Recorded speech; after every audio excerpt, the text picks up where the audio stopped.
Our Navy remains a symbol of the United States, of our dedicated and skilled sailors, of our technological genius and our massive but controlled military strength, which patrols the oceans of the world on a mission of peace. Named after the 38th President, Gerald R. Ford, who served in the Navy during World War II, USS Gerald R. Ford is the Navy's newest carrier and carrier class. Undoubtedly, the foremost event that led to Gerald Ford joining the Navy and enlisting in the Navy was the Japanese attack on Pearl Harbor and the U.S. declaration of war on Japan. He commissioned as an ensign on 13 April 1942 and in short order was promoted to Lieutenant JG on the 2nd of June 1942. And then later in March of 1943 received another promotion to lieutenant.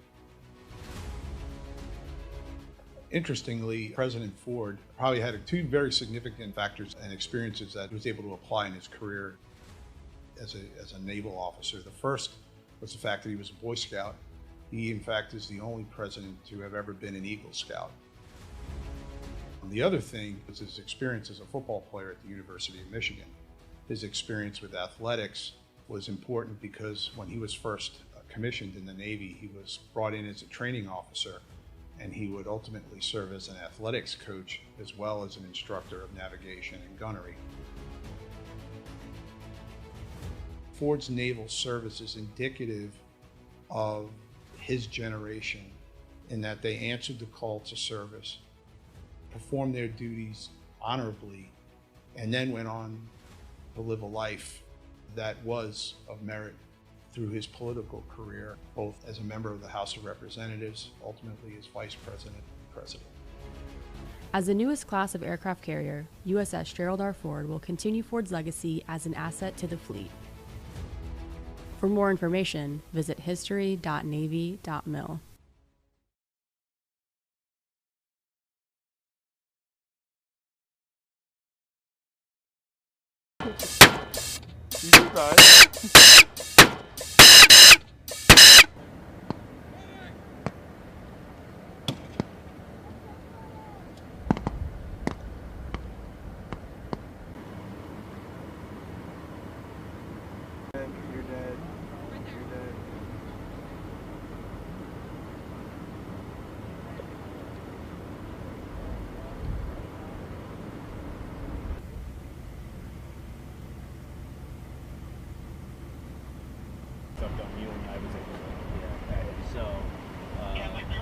Just for them to stay in the second.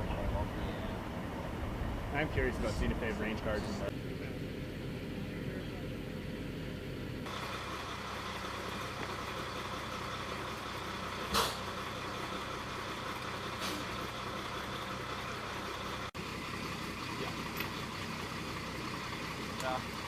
They're gonna look on the mid.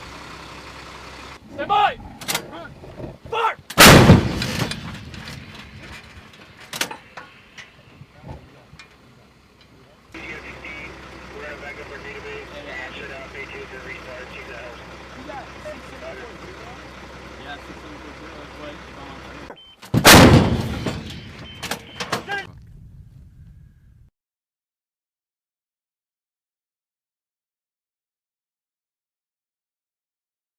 It's snowed out there right now. Yeah, 77 inches. Come on. What do you say? Blood. Response to pain? Yes. Okay. Take away his weapon if he had one. And then we're securing his team. We're now going to do a blood sweep. Where's our army injury? Performing a blood sweep. Alright. So, we've seen an inguinal injury. We're going to first, does he have an amputation leg from? No. The airway is patent. Patient is unconscious. He's moaning. I'm going to have to put an NPA because I want to make sure his airway stays open. I'm worried about his ability to keep it open.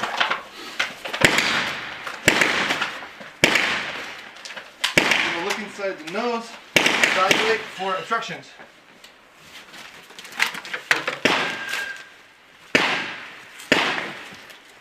All right. You're gonna place it, firmly insert it. The reflex intact. Okay. All right, we're gonna move to a crike. All right, we're gonna be forming a crike to fire it out of me. Am I doing it on this guy here? I'm happy to do that. Excellent. We are going to identify the site, mark it. Okay. I'm going to take my scalpel, I'm going to locate the position, confirm it with my non-dominant hand. I'm going to open my scalpel blade, I'm going to make 1 inch vertical incision, reassess. I'm going to make a horizontal incision, finding patency in the hole. I'm now going to my cricoid hook, it's really a trach hook, put it down here, pull it back. And I'm going to place this without our arbitrator in, down towards 2, you'll say ghost 1, it's frequency and call sign. Yeah. 2 Lima, no. Tree is 2 Alpha. They're both American service members, right? Who are? There's one patient each. You gotta track it to where we state you. You guys got all your gear?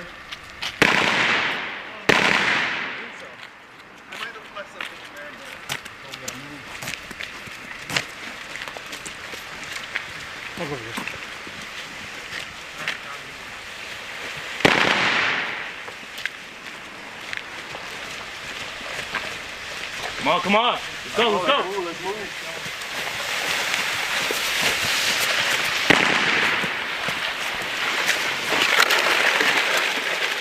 Yeah, I was gonna get close with it.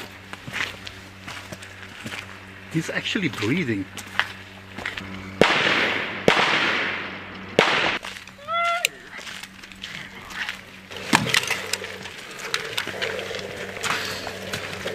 All right, first we check for bleeding. Do a quick sweep. Be careful, you might get bit.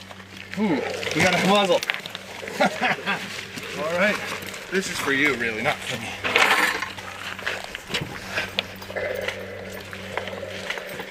He doesn't like it.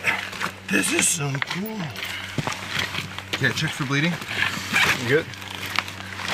Yeah, I think so. He's trying to bite me, he can't. It's all right, buddy, you're okay. You're okay, we'll get you out of here. See one here in the stomach, right side, over here. Bleeding? Yeah, right here on the side. Okay. You gonna turn him over? Yeah, let's roll him. Like I said, this is a hot area. Oh, we should move him to a safer spot? Is there a safer spot that I am aware of? Just that.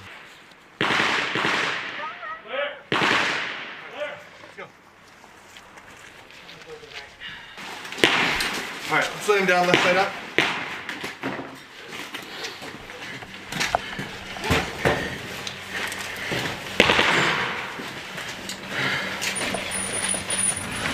Yeah, just apply pressure on you. Apply pressure. Get some combat gauze.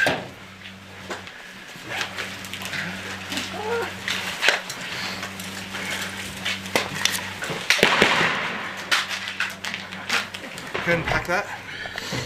Okay. I'm gonna finish blood sweep. I see something on the paw here. Right here. Apply pressure on that. Gotcha.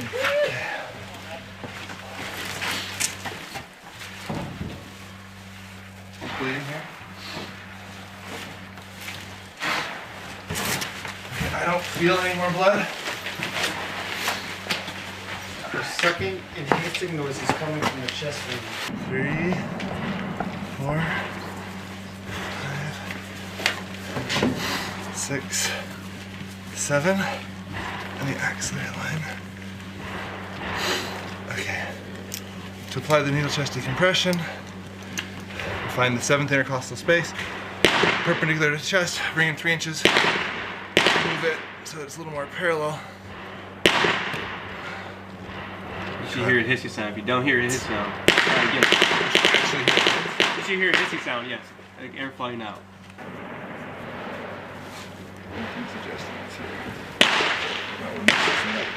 Right here.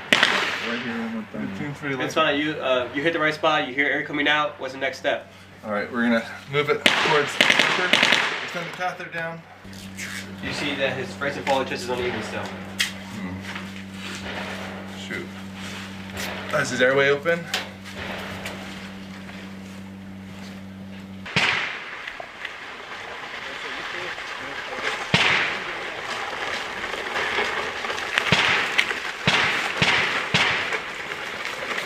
You might go.